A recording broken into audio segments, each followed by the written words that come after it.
Hola, bienvenidos todos un día más a nuestro programa El Abismo de Gel. Como cada semana me acompaña Dani. Bienvenido, Dani. Hola, ¿qué tal? Bueno, en esta ocasión os traemos como tema el derecho a la posesión de armas. De alguna forma porque nos lo habéis pedido y también porque está bastante relacionado con temas que hemos venido tocando las semanas anteriores. Tanto con el anterior de las Big Tech, como decíamos, por esto de si en realidad tienen más poder las Big Tech que los estados, y como bien explicado Dani en el programa anterior, pues dado que no tienen en última instancia la capacidad de hacer uso de la violencia, que sí tendría el Estado, pues no serían más poderosas que el propio Estado, pero también lo podemos relacionar con el tema del asalto al Capitolio en Estados Unidos de hace relativamente poco, del 6 de enero, en donde se hablaba de un golpe de Estado y donde también Daniel explicaba bueno, que entre otras cosas no llevaba ningún tipo de armas y que era difícil determinar esos sucesos, acontecimientos como un golpe de Estado. Pero además, hace unos días, el día 20 de enero, en la inauguración del nuevo presidente de Estados Unidos, de Biden, el senador Ted Cruz, que es el senador por Texas, llevaba una máscara que no es la primera vez que lleva, incluso también la llevó en la objeción de los votos y en otras ocasiones, una mascarilla con una bandera que lleva dibujado un cañón y pone "Come and take it", que es la bandera que se usó en la Revolución de Texas, en la batalla de González. Entonces, esto es una alusión a las regulaciones que quieren poner los demócratas ahora en Estados Unidos para el uso de las armas. Pero bueno, este tema, de todas maneras, aunque siempre suene mucho Estados Unidos cuando hablamos del derecho a portar armas, no es el único país que aún respeta este derecho. Aquí en Europa, por ejemplo, tenemos el ejemplo de Suiza, un país pequeñito, pacífico, pero que sin embargo todos los ciudadanos varones tienen la obligación de cursar el servicio militar y posteriormente llevar sus armas a casa. Es un país que hace un uso muy importante de ese derecho y sin embargo no suele sonar tanto. Pero bueno, sin más me gustaría que Dani nos contaras un poquito qué es lo que está pasando con el derecho a portar armas y bueno, cómo se mueve ahora mismo en la actualidad este conflicto tan latente en la sociedad. Bueno, como dijiste tú, lo que parece que va a ocurrir ahora con la administración de Biden es que los demócratas van a intentar, entre otras muchas cosas, dentro de una de las cosas una de las políticas que van a intentar imponer o establecer será un mayor control, una mayor regulación de las armas en Estados Unidos. Por otro lado, esto es interesante porque también es muy probable, ojalá me equivoque, pero yo desde mi punto de vista creo que es muy probable que a la vez los demócratas o el presidente Biden en Estados Unidos vaya a iniciar también nuevas guerras, porque ya por la formación de bueno, los miembros de su gobierno y la tendencia de tanto de los dos partidos, sobre todo del establishment de los neocon y de otros republicanos, de otros demócratas, tienen una tendencia intervencionista y la tendencia del Estado y del como complejo militar industrial, como les llamaban algunos, tiene una tendencia a iniciar nuevos conflictos bélicos y esto posiblemente será lo que pase dentro en los próximos años. Entonces es interesante porque por un lado se estará diciendo que los ciudadanos a pie tienen que desarmarse, pero por otro lado probablemente veremos cómo se van a utilizar las armas a un nivel y una escala mucho mayor, en otros probablemente bombardeando a algunos pobres individuos por allí de un país remoto. Y en el caso este, por ejemplo, que comentabas tú de la máscara que llevaba la mascarilla que llevaba el Ted Cruz, es sintomático porque la frase es come and take it, venid y cogerlo, en este caso se refería a un cañón, pero tiene un antecedente histórico mucho más antiguo, que es la frase que parece que, o por lo menos está recogida creo que es en Heródoto, que en la batalla de las Termópilas, Leónidas, bueno, los persas fueron, le reclamaron a los soldados espartanos que entregasen sus armas. Y se cuenta que los persas o los espartanos que lo respondieron, venid y cogerlas, que es algo que parece, por ejemplo, aunque luego tenga todo ese montón de fantasía, pues es algo que está recogido en la película esta de 300. Y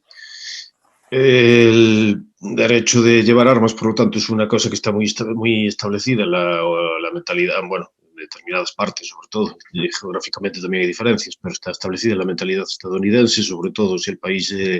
occidental donde más influencia tiene o donde más importancia se le da a la posesión privada de armas, pero no es algo que, como dijiste tú, no es algo que sea única, exclusivamente propio de Estados Unidos. En Suiza también ocurre que con otras diferencias culturales, y los libertarios generalmente también tienden a defender de una forma muy importante el derecho de llevar armas por varios motivos. El principal motivo es, desde un punto de vista, por ejemplo, rothbardiano, dado que las personas tienen derecho a la propiedad, tienen derechos de propiedad, pues tienen derecho a mantener la propiedad de todas aquellas cosas que no se hayan robado, que no se utilicen de una forma agresiva contra otros. Y de la misma forma tienen derecho a defenderse de los intentos de que alguien les quite sus propiedades por la fuerza. Por lo tanto, la conclusión lógica es decir que tienen derecho a utilizar armas de una forma defensiva para defenderse bien del crimen o defenderse de intentos de robo, cualquier cosa similar. Eh, Esto, el 2008 incluso el Tribunal Supremo dictaminó una sentencia en la que declaraba inconstitucional una norma de una restricción de armas en Washington, precisamente porque iba contra la segunda enmienda. Y esto es algo que está escrito, por ejemplo, lo tiene Jacob Huebert en un libro que se llama Libertarianism Today, donde da algunos argumentos sí, a favor del derecho de llevar armas. Las críticas que se suelen hacer a este derecho es que normalmente se producen muchas matanzas o que ya no es necesario porque la policía nos protege. Como Huebert dice, bueno, primero, es verdad que en Estados Unidos tiene un nivel de homicidios más alto que el de la mayoría, siendo todos, de los países occidentales. Sin embargo, también se suelen hacer las estadísticas de una forma más o menos tendenciosa, porque no son lo mismo si se hace de forma agregada que si se ve los porcentajes por diversos estados. Además de que hay que tener en consideración otras cuestiones, otras políticas públicas que tienen una influencia sobre los actos violentos en Estados Unidos y que no se tienen en cuenta cuando se hablan de estas cosas, como por ejemplo la guerra contra las drogas, que al prohibir y penalizar de una forma muy extrema determinado tanto la venta como en muchos casos también la posesión de determinadas sustancias, produjo un incremento de la criminalidad y que se llenasen las prisiones desde los años 70, prisiones que luego funcionan como universidades del crimen. Eso tiene un gran efecto también sobre, aparte de los efectos de mafias y bandas criminales. Y otros efectos también importantes son, por ejemplo, los de la guerra contra la pobreza. Vemos además en los dos casos que son dos tipos de guerra definidos por el Estado. La guerra a la pobreza iniciada por Lyndon B. Johnson, que estableció determinadas medidas del estado de bienestar para proteger supuestamente a miembros desfavorecidos o vulnerables, y sobre todo a la población negra, y sin embargo muchos autores como por ejemplo Walter Williams o Thomas Sowell hablan de las terribles consecuencias que tuvieron para las comunidades afroamericanas, sobre todo al fragmentar la familia, las familias negras, hacer al que se promover mediante esas políticas la destrucción, la aparición de muchas mujeres, madres solteras, muchos niños sin padre y muchos niños que luego tendían a la criminalidad, por ejemplo. Entonces esas cuestiones tampoco se suelen tener en consideración, pero además de que el argumento de que la mera existencia o la mera posesión de armas tiende a producir una gran criminalidad o un gran número de muertes, tampoco es correcto, simplemente dicho así, porque precisamente está el caso que dices tú, que en Suiza tiene también un gran número, una gran parte de la población, no sé si llega a una tercera parte de la población, tienen armas en su casa y sin embargo el nivel de criminalidad es muy pequeño. entre otras cosas también se debe a el sistema, a la descentralización de lo de los... En Suiza hay 26 cantones y los cantones tienen todos una gran capacidad para determinar las normas sobre un montón de cuestiones y a su vez tienen también lo de los referendos que establecen determinados, tiene una gran importancia para establecer normas y esta descentralización y la aplicación del principio de subsidiariedad, es decir, de que las decisiones se adopten a aquella escala más conveniente, cuando es escala local, pues que se adopten a escala local, pues tienden a favorecer la adopción de medidas sensatas y además la competencia entre los distintos cantones, de tal forma que hay una tendencia a una adopción de las medidas más acertadas. Y esto es una de las ventajas que tiene Suiza y aparte también es la tradición histórica que tiene Suiza de la defensa basada en milicias. Es decir, que los ciudadanos son los encargados de defenderse y no desvían esa función hacia un aparato central del gobierno. Y esto es una idea que tuvo una gran importancia en Europa y tuvo una gran importancia en el desarrollo histórico occidental y no solo occidental, también en otras partes del mundo. Sí, entonces, bueno, haciéndonos un poco la idea de cómo estaría actualmente el tema, ¿qué nos podrías contar precisamente sobre el desarrollo histórico del derecho a portar armas? ¿De en qué civilizaciones fue importante y por qué motivos? Y sobre todo también por qué poco a poco se fue, bueno, fue desapareciendo en favor del Estado, ¿no? De que lo monopolizase el Estado ese derecho. Sí, un libro muy bueno que estudia esta cuestión es el de Fernando Quesada Sanz, que se llama Última Ratio Regis, y estudia los procesos o las medidas de control de las armas en distintas civilizaciones y culturas a lo largo de la historia. Y este autor dice que podemos encontrar dos grandes modelos. Por un lado está el modelo de los estados territoriales que intentan tener el monopolio de las armas y sobre todo las armas más importantes según el contexto histórico y tecnológico y de la época y que tiene también estructuras burocráticas y que interviene mucho más sobre la sociedad. Y por el otro lado tendremos otro tipo de sociedades donde se considera esencial que los ciudadanos libres tengan armas. El primer modelo sería, por un lado, el que apareció en las primeras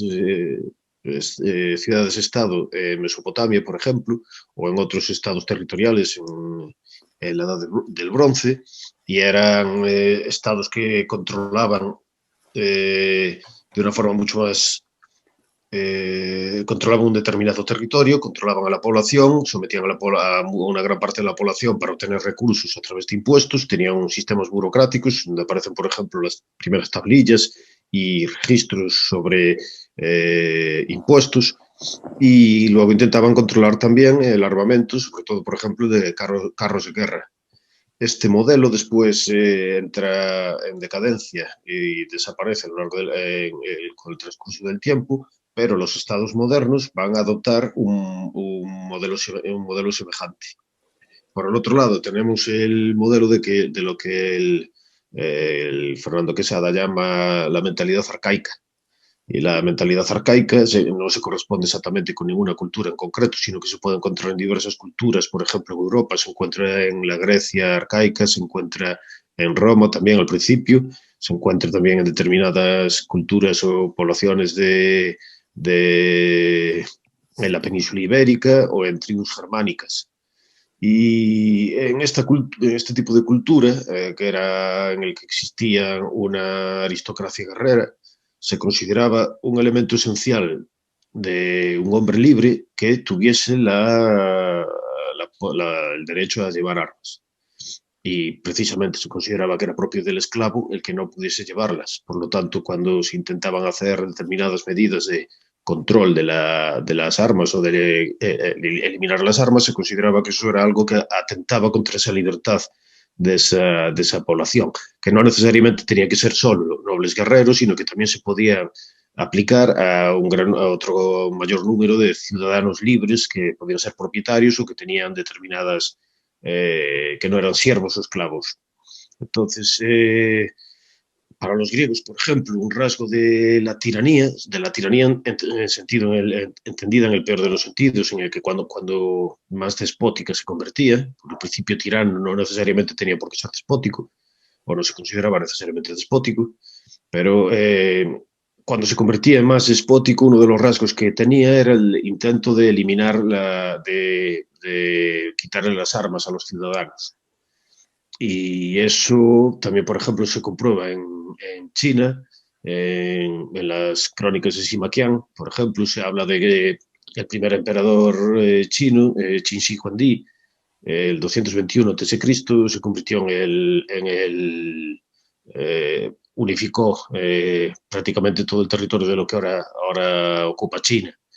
Ese es un emperador que ahora la historiografía china generalmente se considera como el ejemplo del modelo de emperador tiránico, que entre otras cosas pues mató a muchos eruditos y sabios y confucianos, por ejemplo, y estableció una serie de castigos terribles para la población y estableció impuestos y regulaciones, y una de las cosas que se suele achacar precisamente es la de que desarmó también a gran parte de la población, sobre todo a los nobles. Entonces, en este tipo de culturas se consideraba que el intento de eliminar el derecho de llevar armas de la gente se consideraba como una muestra de tiranía y una muestra de despotismo. Y, sin embargo, sobre todo en Europa, por ejemplo, en la Edad Media, por ejemplo, en Europa no solo los nobles podían llevar armas y se reconocía también el derecho de hacer guerras privadas a muchos de los nobles, sino que también ciudadanos en las ciudades, en muchas de las ciudades, se hacían milicias o se reconocía el derecho a tener milicias y a los ciudadanos la capacidad de estar armados para enfrentarse en situación de peligro. Y, sin embargo, como explica Charles Tilly en Coerción Capital y los Estados Europeos, los monarcas europeos siempre tendieron a intentar eliminar la posibilidad de que los ciudadanos o que los nobles o que cualquier otro tipo de competidor pudiese tener armas en un proceso de concentración y de centralización del poder. Y para hacer eso, por ejemplo, se establecieron diversas medidas, fue todo progresivo y no es que fuese tampoco previsto de antemano como que quisiesen llegar a un resultado concreto en el tiempo,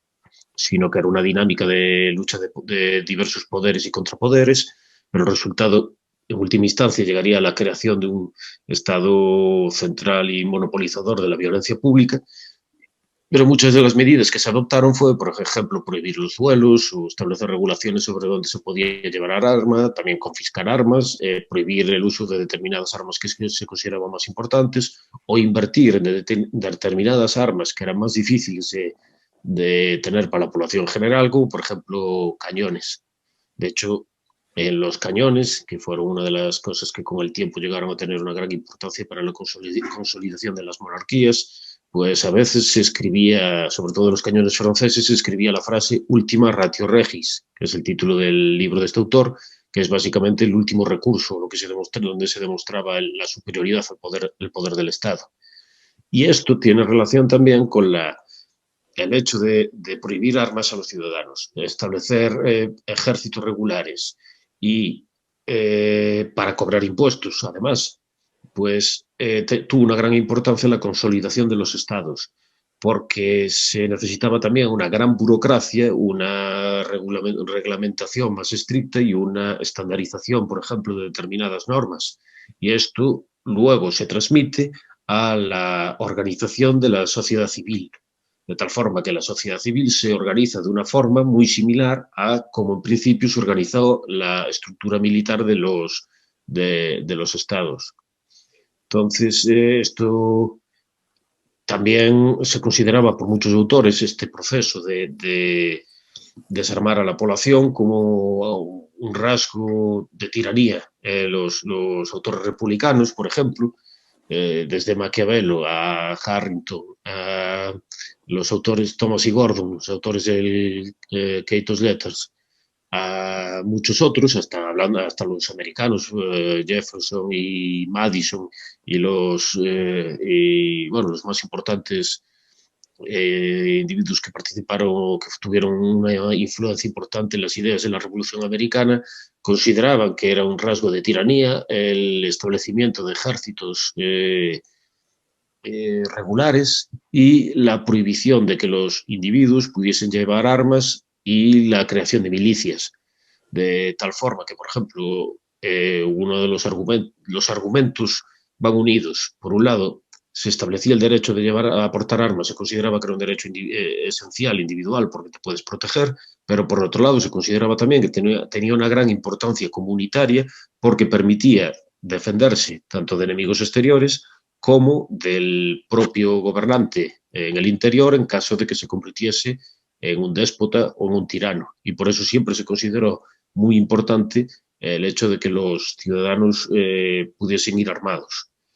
Sin embargo, poco a poco, pues esto fue desapareciendo en la mayor parte de los países europeos y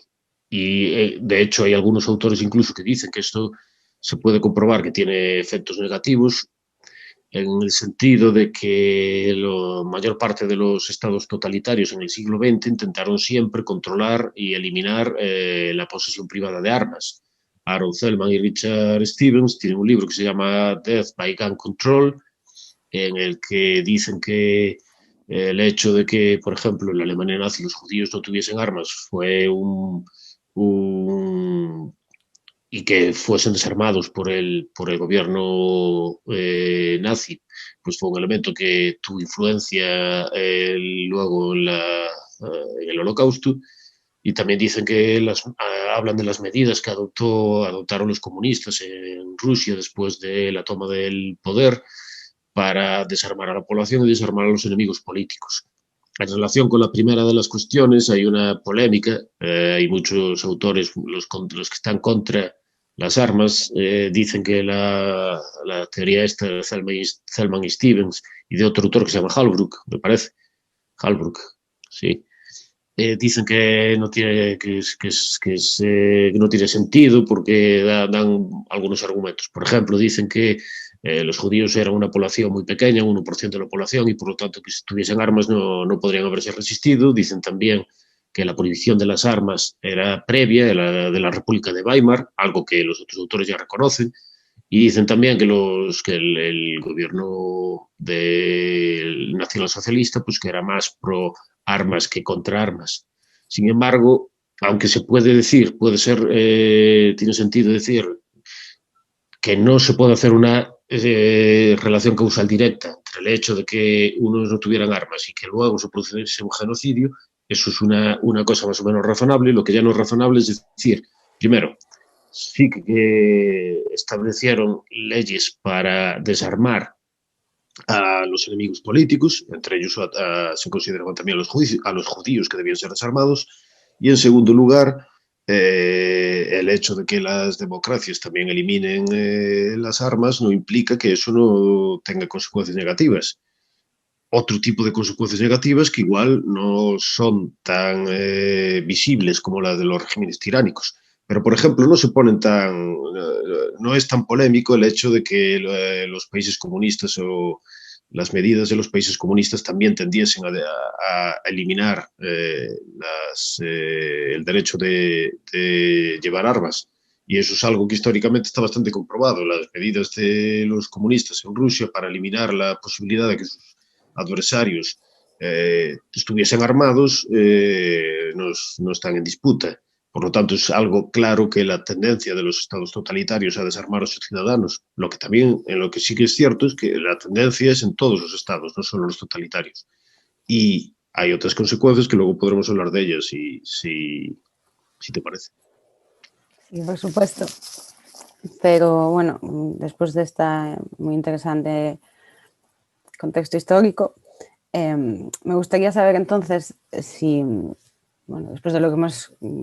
me has explicado, ¿no? De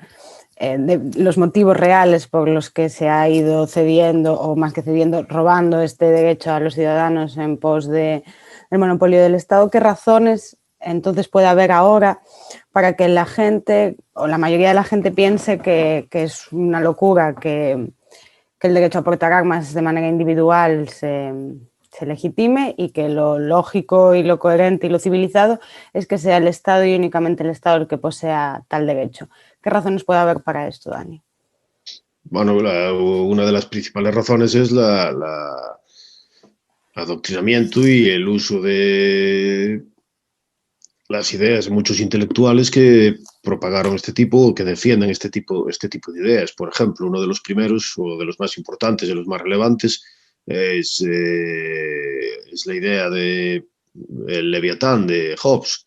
Es decir, si no tenemos solo un poder que monopolice la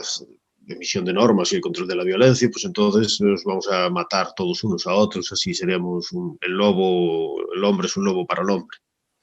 Y entonces se produciera una situación de caos y de conflicto y de muerte generalizada, y viviremos en un infierno. Que es esta idea es más atractiva que la que elaboraba, por ejemplo, Bodin en La soberanía. Pues Bodin decía lo mismo, pero básicamente, o sea, también decía, estaba a favor de quitarle las armas a la ciudadanía, pero reconociendo que era un peligro para el monarca, porque si los ciudadanos tenían armas, entonces el monarca podía verse enfrentado, no tenía esa capacidad, una capacidad, su capacidad estaba más limitada. Hobbes, sin embargo, lo hace de una forma más astuta, porque el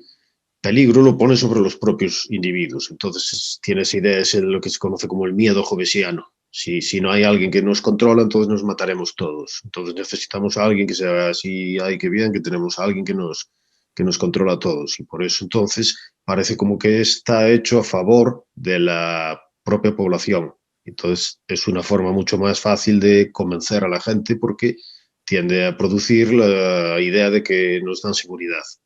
de que de esa forma nos da seguridad. Esta idea se puede relacionar con idea que unos politólogos ahora actuales, bueno, sí actuales, claro, Chess y Lee Clark, le llama un concepto que ellos desarrollan que le llama el pánico de las élites.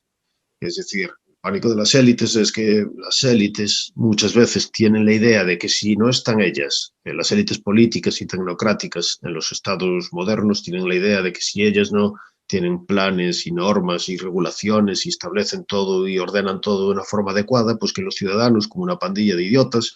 pues van a entrar en caos, pánico, y va a haber saqueos y matanzas continuas. Algo que luego históricamente, por ejemplo, se puede comprobar. Hay una autora que se llama Rebecca Solnit, que escribió un libro que se llama A Paradise Built in Hell, donde establece un montón de casos históricos en donde hay catástrofes o circunstancias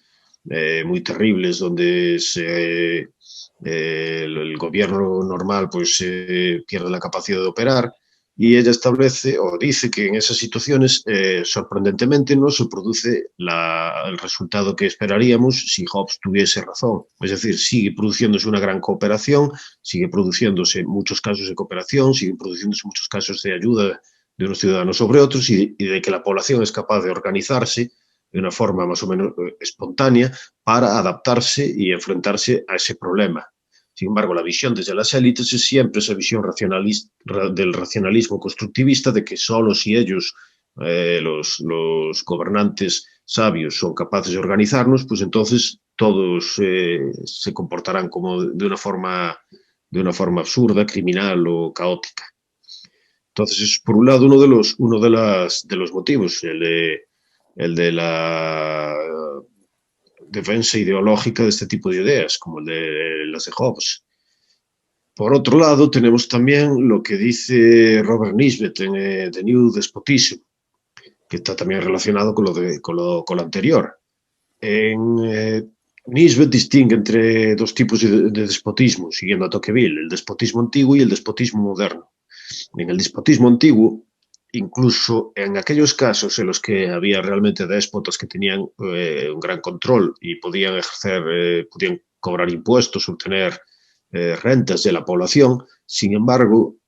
para la mayor parte de las cosas cotidianas de la vida no intervenían casi nada. Intervenían para eso, para organizar el resto de cosas de la vida, había muchas asociaciones intermedias,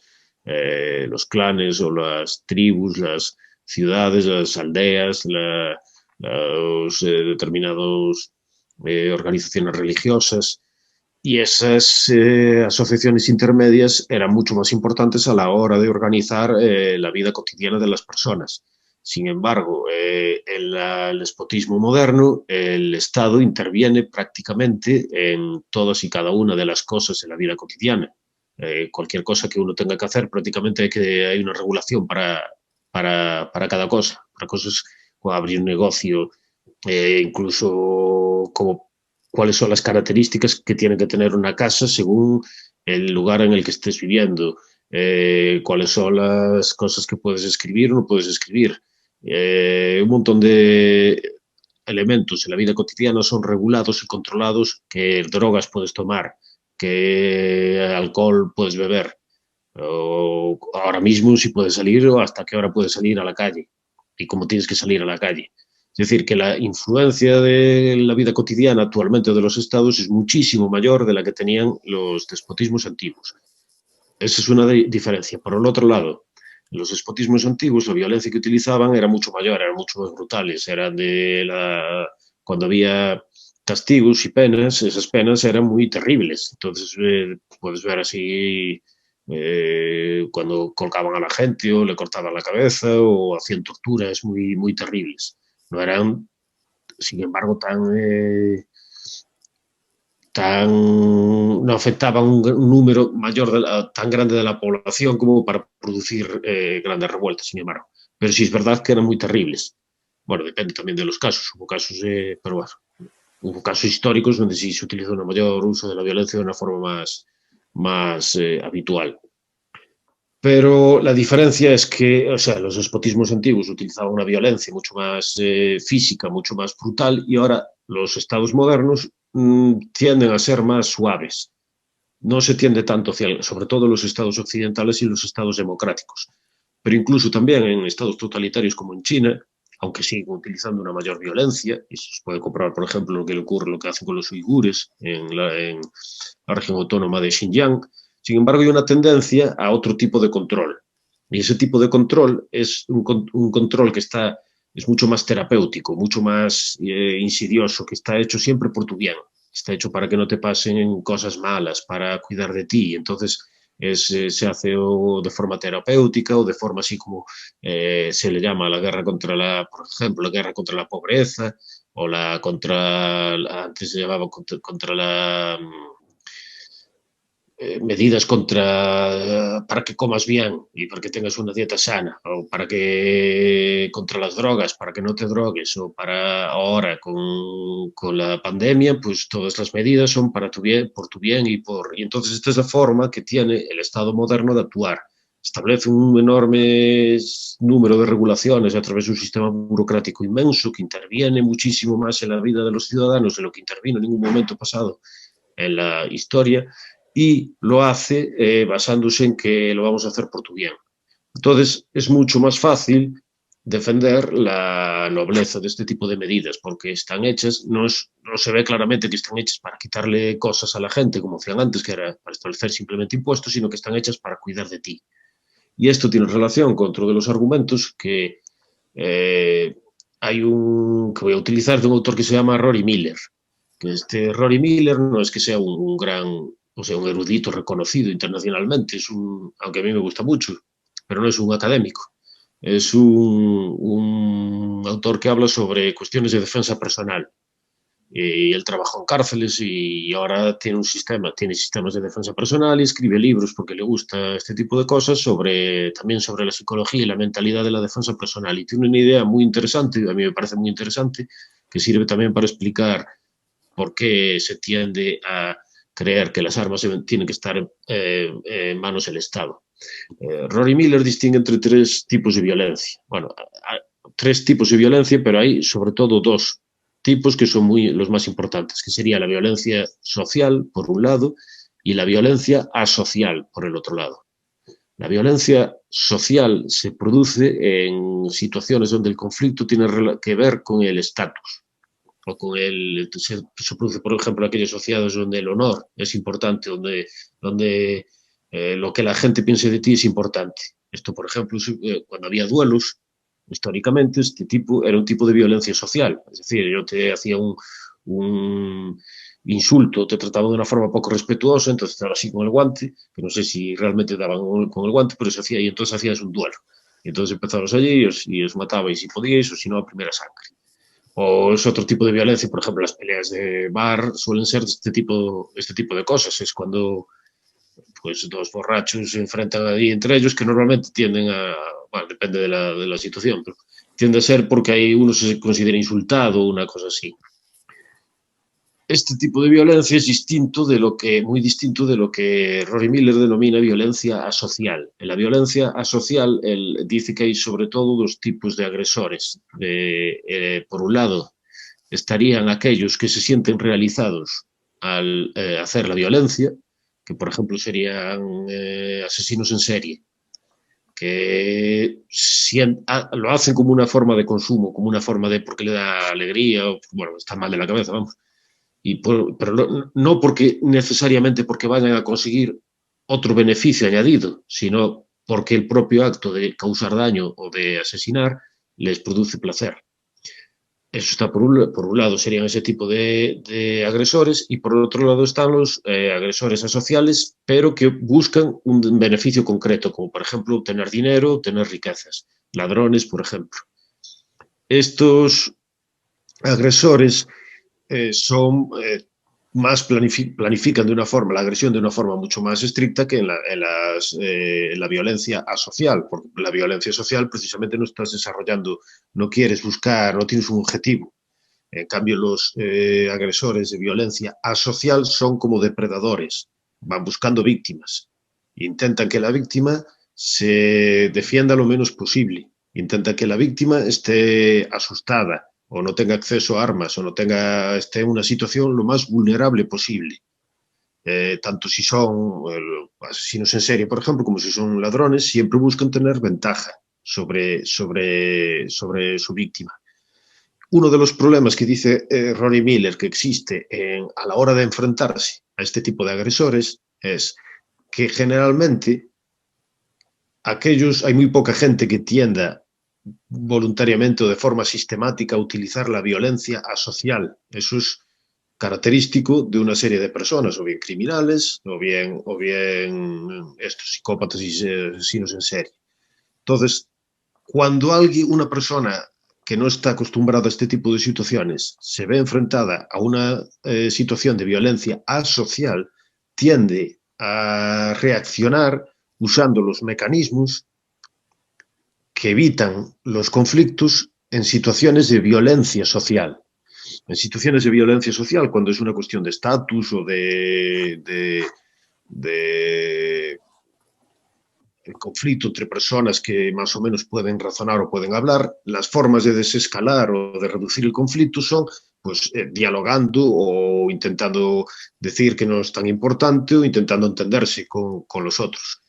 Sin embargo, esta forma de operar no tiene ningún sentido si la utilizas contra alguien que utiliza la violencia asocial, porque lo que están intentando es tener ventaja sobre ti.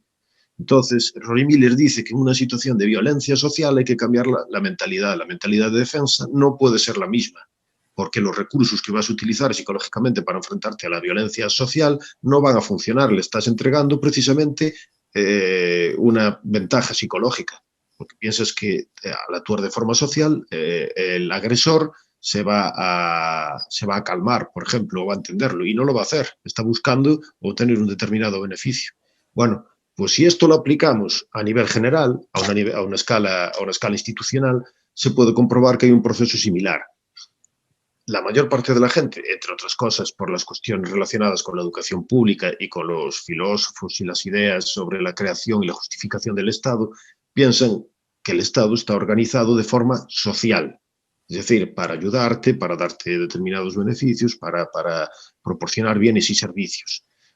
Los que defendemos la teoría predatoria del Estado creemos que el Estado se comporta de forma asocial, como un depredador. Entonces busca precisamente víctimas y busca tener la menor resistencia posible. En este proceso de menor resistencia, una de las cosas que puedes hacer es que la gente se enfrente como si fuera una situación social a aquello que en última instancia no lo es. Y entonces se produce una especie de, como lo del el síndrome de Estocolmo, donde la víctima se identifica con el secuestrador y donde crees que están haciendo algo por tu bien y que puedes utilizarlo. Y a mí me parece que es una de las cosas que explica por qué la gente tiende a considerar que es normal y razonable que los estados que pueden utilizar armas para asesinar o aniquilar a muchísima población deben ser los únicos que tienen armas y que, sin embargo, los ciudadanos no deben tenerlas porque eso produciría resultados muy malos.